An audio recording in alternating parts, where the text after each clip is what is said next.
poměrně snadný los, protože byl nalosován do té. Celá řada příznivců boxu sklání a myslím si, že tak činí právem.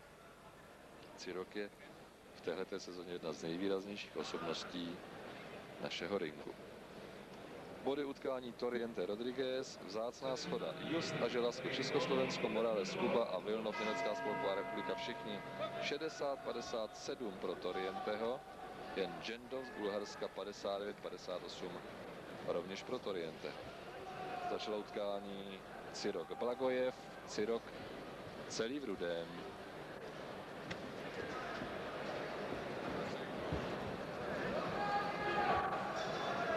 A v ringu vidíme jednu z našich velikých nadějí pro blížící se mistrovství Evropy. Blagojev s nízkým vedením paží.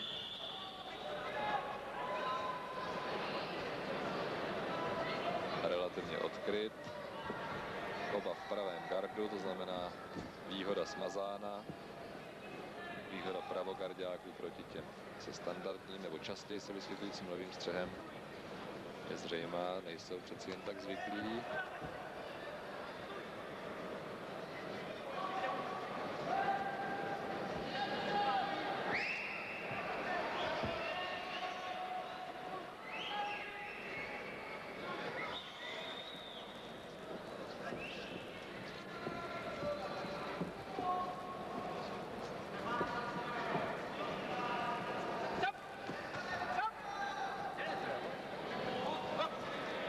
No, poprvé se v dnešním finálovém programu objevuje upozornění na zvýšenou aktivitu. Ringovým rozhodčím je Hertel z Německé demokratické republiky a bodují Yasin Syrie, Centeno Kubagus, Polská lidová republika, Vilnov, Německá spolková republika a Kim In-ho, Korejská lidově demokratická republika.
Závěr prvního kola, které se moc nepovedlo podle mého soudu. Ani jednomu, ani druhému boxeru. Obezřetnost, obava obou vedla zřejmě taktický způsob boje. Do té míry až byl nepohledný. Blagojev je boxerem, který už tady na velké ceně Ústí nad Labem byl. Před 3 lety v 82. roce tu byl stříbrný. Má za sebou 98 zápasů, tohle je 99, který dnes sledujeme. Z 80. vyhrál. Už jsem říkal, tady porazil Brunerta a Ilieho. Boxuje už 11. rok. V Bulharsku se začíná mnohem dřív než u nás. Znamená to, že už má 21 let, tak Blagojev začal v 10 letech.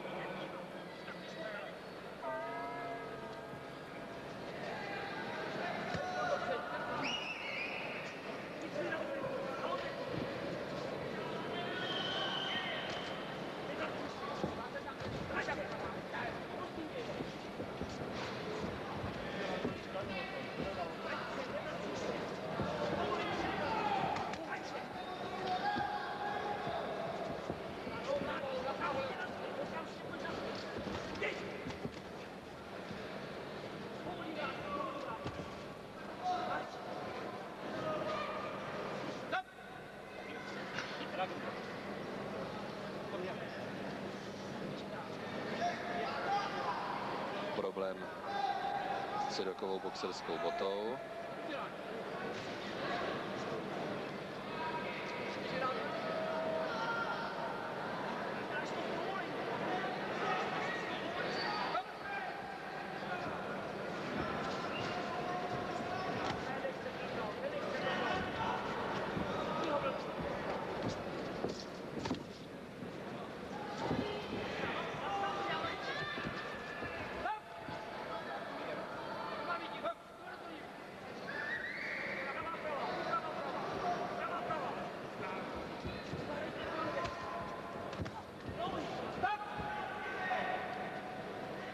Upozornění do československého rohu, ty oba sekundanti, Němeček a Gašparík, zřejmě znovu hovořili a napovídali nad únosnou míru pro ringového rozhodčího.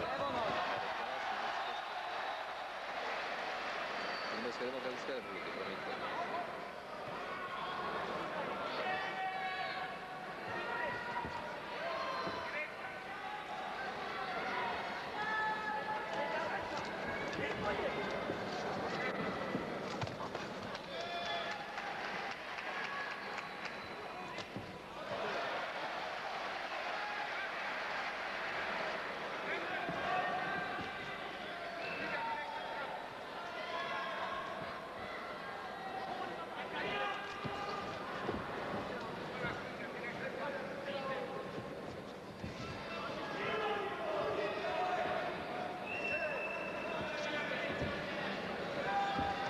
Minuta do konce druhého kola, které už je přeci jen dramatičtější, zajímavější a z Cirokovy strany aktivnější.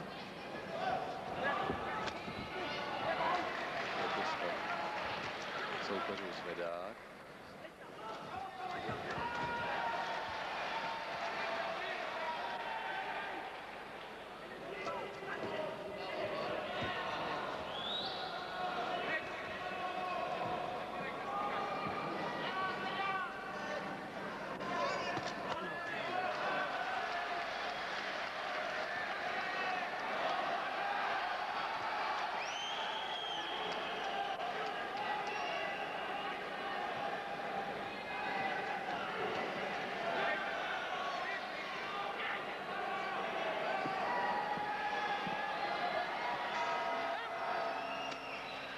Závěr druhého kola.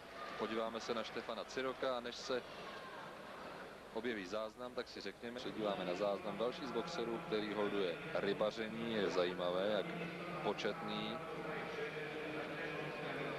kolektiv vyznavačů tohoto tichého sportu je mezi boxery, mezi vyznavači sportu nezvyčky. Nejprve porazil na body 5-0 Jana z Německé demokratické republiky, potom narazil na Kubánce Castilla a tohoto juniorského mistra světa porazil 5-0. No a pak měl v semifinále přetěžkého soupeře Chonky Toka z Korejské lidově demokratické republiky, který oba své soupeře, jak našeho Barcucha, tak Kondratkova ze Sovětského svazu, knockoutoval v prvním kole a Cirok v tom duelu nesmírně náročném a těžkém vyhrál 3-2 na body. Má za sebou 133 zápasů, 113 jich vyhrál.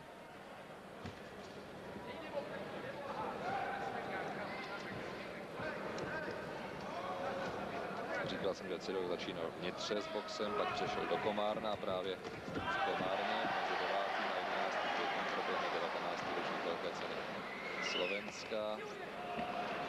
Takže pokud budete chuť, zajďte se podívat.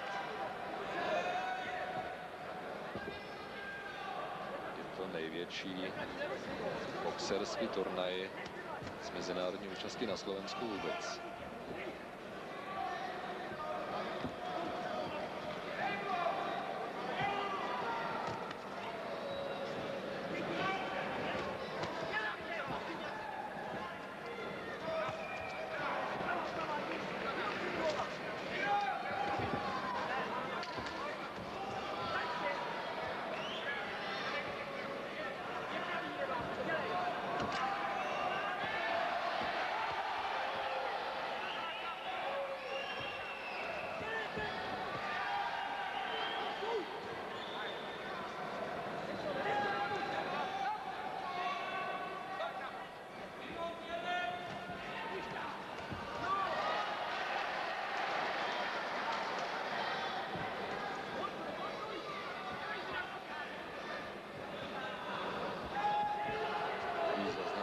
sekundantou. Kontruj, kontruj. To je Cyrokova silná stránka, má delší paže než soupeř. Rychlý pohled na hodiny, 3/4 minuty do konce duelu.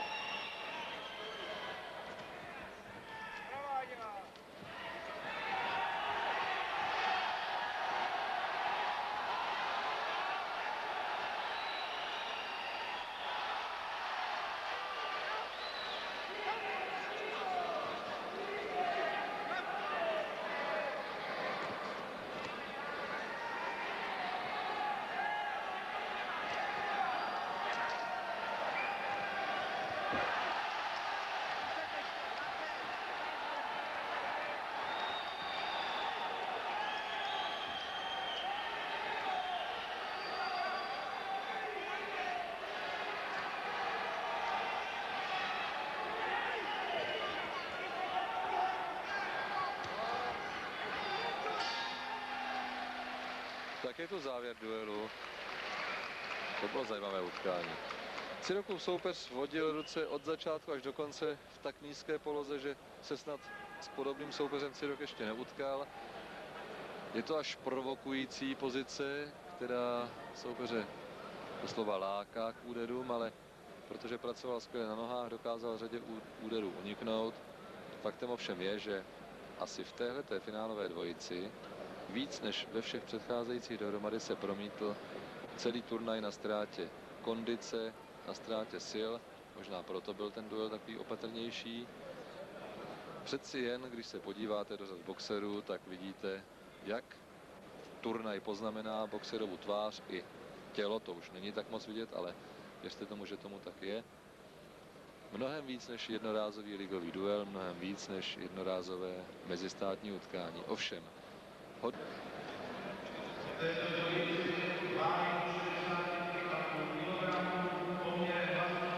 3-2 to bude zcela určitě a vyhrál kdo? Soupeř našeho Ciroka, takže to máme jasné.